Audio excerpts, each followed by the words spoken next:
Hey guys, what's up? It's Awake here. Just want to take some time and record a full Fire Temple Conquest mode run.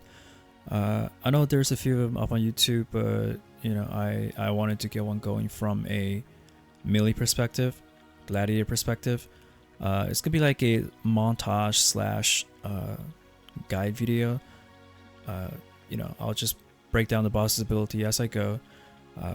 I don't have a script, so I'm just gonna yeet it. So yeah, right when the gate opens, you want to try to stay on the right hand side here. What you can do is that you can just like tap target on mobs and then see their aggro radius, try not to pull them, but here I just wing it.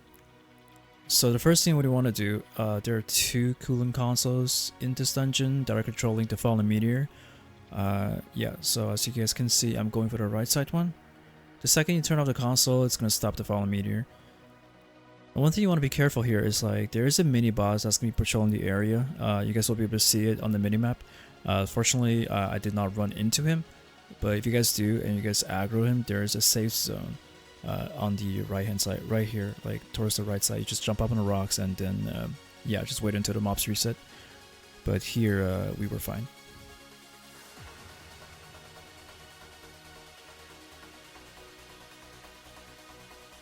This first boss is actually pretty easy. Just make sure you stay behind him. There's one mechanic, actually two mechanics that are pretty devastating for a melee. You guys are gonna see the first mechanic on pole. He's gonna do like a frontal cone attack. Right after that, you guys are gonna see he's gonna raise both his hands and slam the floor.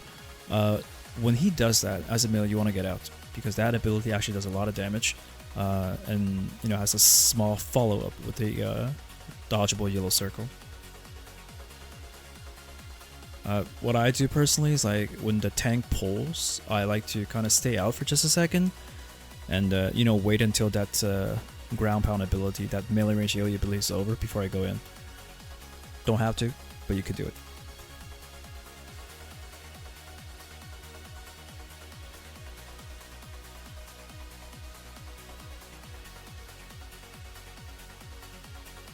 Right here, you guys can see he's gonna raise both his hands, slam the floor, and does a AoE damage around him.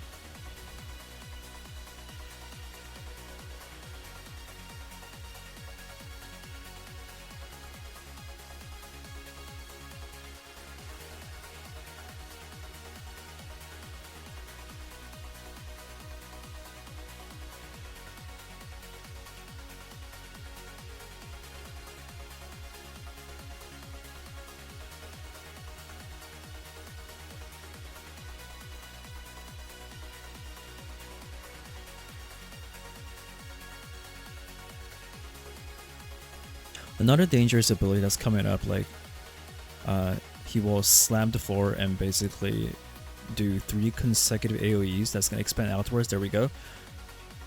Here, what you can do, you guys can probably time the stagger to kind of just stop the mechanic, which is what we did like the first time around. But the second time around, when he does that, as a melee, you have a few options.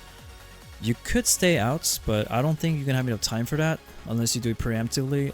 What you could do, you could try to block it. You could use the Gladiator's the invulnerability skill, which I'm not using right now, or you can just perfect dodge it. But if you guys are playing from abroad, it might be a little bit harder with the ping. I live in Korea, so my ping is like 2 to 3 milliseconds, and yeah, it's pretty easy for me to do that. That's 1, 2, and then 3. Besides these two mechanics, everything else is pretty easy. Just stay behind a boss and it's pretty much a tank and spank fight. Nothing much to it.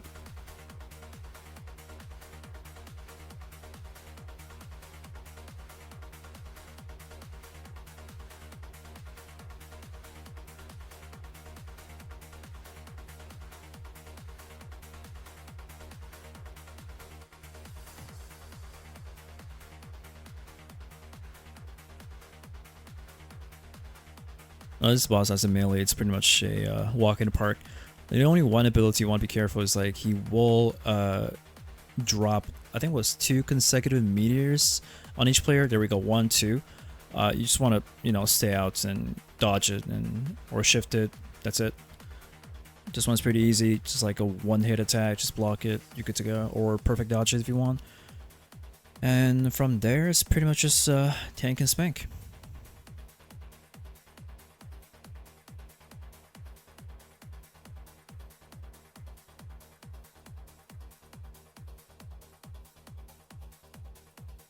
Here I actually messed up because my ability chain was messed up because I shifted out and wanted to charge back in. But I think I had an aerial snare proc at the same time, and that took over priority. That's why my character literally just like stood still there and just took the hit. But as you see, it's really not a lot of damage. So it's not the end of the world. So this one, the boss will pretty much just like, you know, target every single person in the party and does like a charge attack. You probably want to stay, you know, like spread out for this one, because if you guys just like, you know, stand together, as you guys can see, it is an AoE attack, so if everybody just stack together, it could result in a one shot. I personally just block it.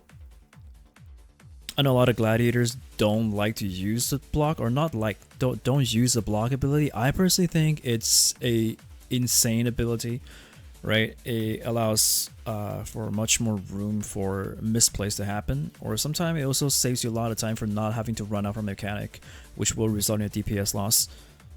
But you know, to each their own. I personally love that ability. You know, I used to be in the Blade and Soul player, and block for me is just mandatory.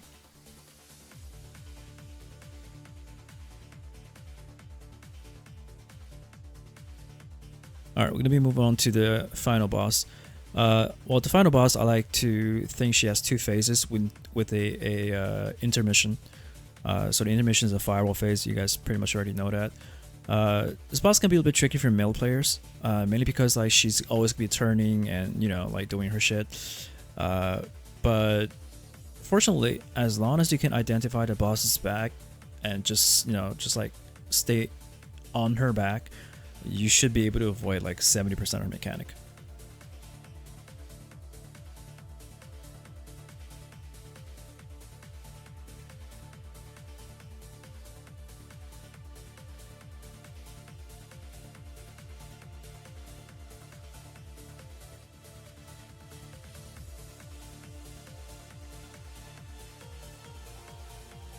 So what happens, the boss will actually have two stances. She will have the blade stance and the archer, I guess, archer stance.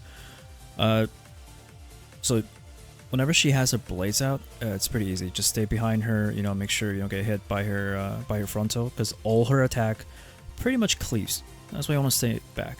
And when she pulls out her bow and arrow, that's when the mechanic happens, and I'll tell you guys as we go. So here she's gonna charge a blade and charges to the furthest target. No big deal, just stay behind her back.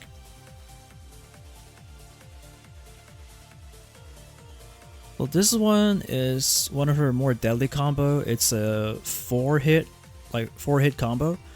What the rule of thumb is that whenever you see her start, like, you know, charging her blade, like pulling her blade behind her back, charging for an attack, there isn't enough time for you to get away from her. So you just want to get the fuck out, or, you know, stay behind her and just keep doing your thing.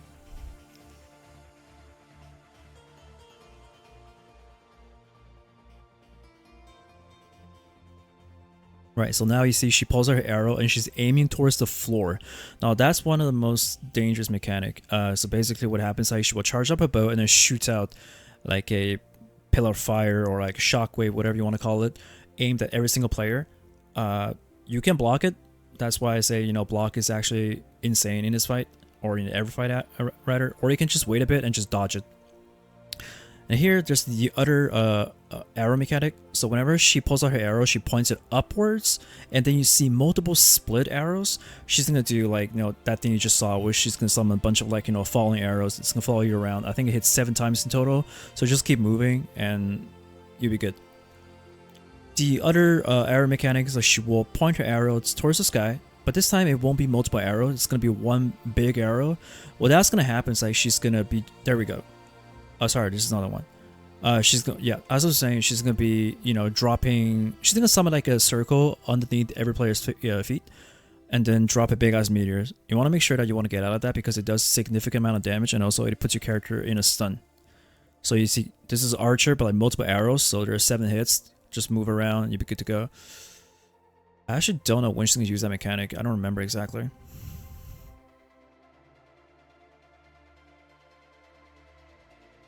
But the one thing you guys want to be careful, now she's approaching 40% HP, so she's going to be entering her second intermission. Here what I like to do is I like to swap out the invulnerability ability because it can get messy on this last phase, especially during the intermission where you have the firewall, you have like, you know, the I guess the ground meteor that's like jumping back and forth. Yeah, it gets annoying. You know, it's just like an oh shit button you can press.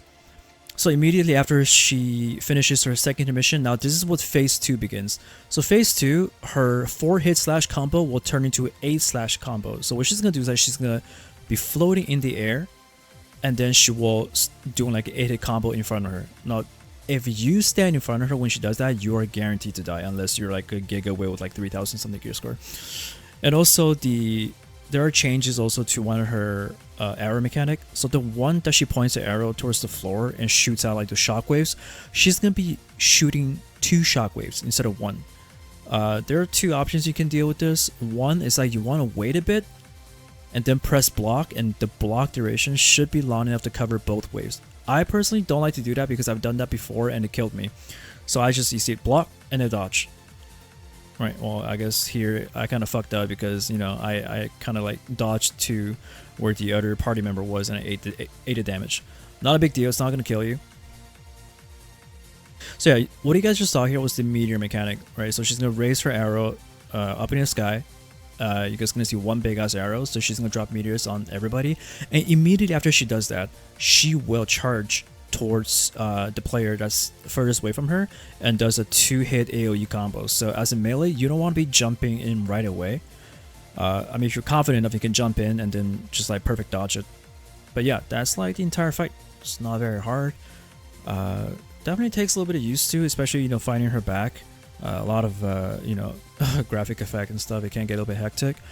But yeah, that's pretty much the whole fight. And I actually got pretty lucky here and I got my extendable weapon. So yeah, good luck and hopefully, you know, you get your weapon.